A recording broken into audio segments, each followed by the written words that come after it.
क्या रालोद सपा के साथ गठबंधन में सभी सीटें जीत पाएगी? यह एक ऐसा सवाल है जिसका जवाब राजनीति से संबंध रखने वाला हर व्यक्ति जानना चाहता है। यूपी में 2022 विधानसभा चुनाव जैसे जैसे नजदीक आता जा रहा है, वैसे ही प्रदेश के चुनावी मैदान में किस्मत आजमाने के लिए सभी पार्टियां कमर कसती नजर आ रही है। लेकिन सभी पार्टियों को इस बार के चुनाव में कड़ी चुनौती किसान, खासकर पश्चिम उत्तर प्रदेश के जाट किसान दे रहे हैं। वैसे तो यूपी में किसानों के मुद्दे के अलावा महंगाई और बेरोजगारी का मुद्दा भी लोगों में मौजूदा योगी सरकार के खिलाफ आक्रोश का एक बड़ा कारण है। लेकिन किसान जिस तरह से करीब एक साल से केंद्र की मोदी सरकार और यूपी की योगी सरकार के खिलाफ आंदोलन कर रहे हैं, उससे एक तरफ जहां योगी सरकार को दोबारा सत्ता में वापसी की गहरी चिंता सताने लगी, वहीं दूसरे दल इसे बड़े अवसर के रूप में देख रहे हैं। अगर पश्चिम उत्तर प्रदेश की बात करें तो यहाँ सिर्फ जाट ही नहीं बल्कि दूसरी जाति के किसान भी भाजपा से सख्त नाराज है।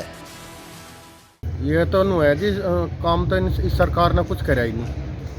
पहली बात तो पेट्रोल देख लो आप कितना महंगा हो गया, डीजल देख लो कितना महंगा हो गया।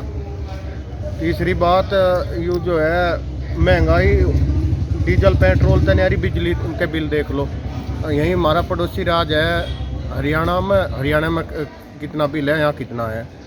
गन्ने का वो देख लो, वहाँ 300, यहाँ 350 रुपये है, वहाँ 360 रुपये है।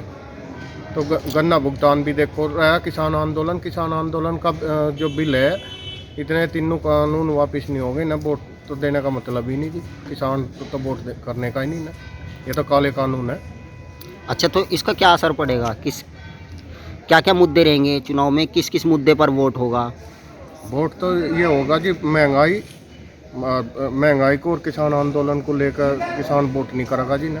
तमाम तरह के मुद्दे स्थानीय मुद्दे हैं जो लोगों को प्रभावित कर रहे हैं।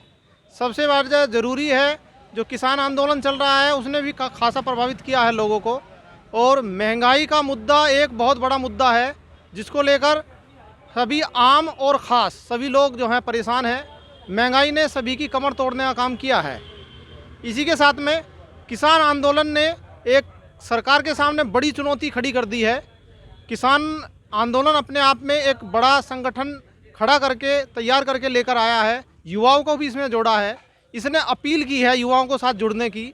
तो काफ़ी कुछ चीज़ें बदली हैं और पक्ष में भी किसान आंदोलन के गई हैं। इसका विपक्षी पार्टियां ज़रूर फ़ायदा उठाएंगी, लेकिन ये सबसे अहम ये होगा कि सरकार इन चीज़ों को कैसे साध पाती है, क्योंकि महंगाई और किसान आंदोलन के बीच में महंगाई का जो तड़का लगा है उसने सरकार की चूल्हे हिला दी हैं।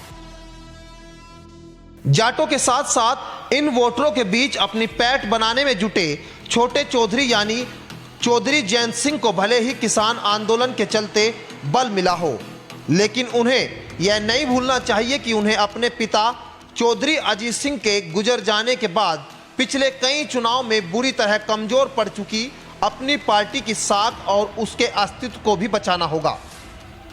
इसके लिए यूपी के आगामी साल के विधानसभा चुनाव जयंत के लिए सुनहरे अवसर के रूप में सामने हैं, जिन्हें उन्हें अपने राजनीतिक विवेक से जनता में एक नया जोश और विश्वास पैदा करके हर हाल में हासिल करना होगा।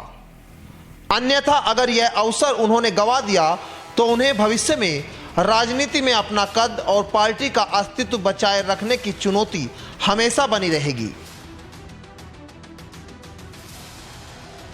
भले ही चौधरी जयंत सिंह आरएलडी को मजबूत करने के लिए समाजवादी पार्टी से गठबंधन कर रहे हो, लेकिन जयंत को इस समझौते के दौरान इतना जरूर ख्याल रखना पड़ेगा कि अपना कद छोटा करके किसी भी तरह समझौता न किया जाए। जाहिर है रालोद की जिम्मेदारी अब पूरी तरह चौधरी जयंत सिंह पर आ चुकी है और पार्टी अध्यक्ष के तौर पर उनका पहला बड़ा इम्तिहान भी है।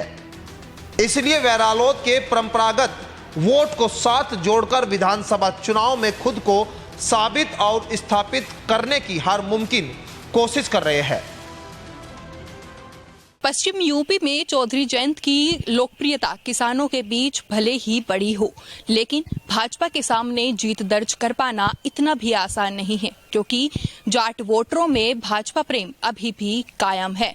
जाहिर है, अगर चौधरी जयंत जाट वोटों के साथ साथ मुस्लिम और दलित वोटों को साधने में कामयाब रहे तो उनकी राह जरूर आसान हो सकती है। कैमरा पर्सन बीरेश के साथ अंजलि मलिक, न्यूज़ 18। 3 कृषि कानूनों के खिलाफ करीब 1 साल से चल रहे किसान आंदोलन की वजह से आरएलडी को एक बार फिर मजबूती मिली है और चौधरी जयंत सिंह के सामने खुद को स्थापित करने का एक अच्छा मौका, जिसे जयंत भी अच्छी तरह समझते हैं। इसलिए प्रदेश में सपा और रालोद के बीच चुनावी गठबंधन और भाजपा सरकार के खिलाफ दोनों को मिलकर चुनाव लड़ना करीब करीब तय है। जल्द ही सपा व रालोद के बीच सीट शेयरिंग का फार्मूला भी क्या है, इसका खुलासा भी होने वाला है। ऐसे में गठबंधन के दौरान 100% सीटों पर जयंत आरएलडी को कैसे जीत दिला पाएगी, ये उनके लिए एक बड़ी चुनौती है। Bureau report, news 18 desk.